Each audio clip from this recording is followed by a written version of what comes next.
this assessment asks us to consider what possible termination products might form if these three radicals are involved in a radical chain reaction. There are 6 possible products, and that would make sense in that each radical can combine with itself or with whatever else is in solution. So let's go ahead and start making a list of these products. If the tributyl 10 radical reacted with itself, we would get a molecule that looks like this. So I'm using R3 to represent the alkyl groups.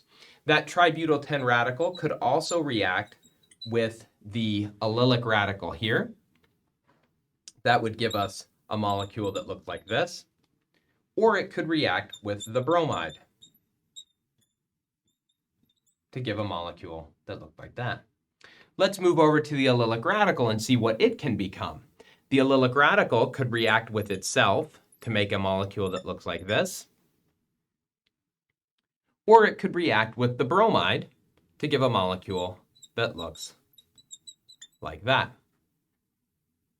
Again, in these termination steps, each atom is sharing 1 electron to make a new covalent bond.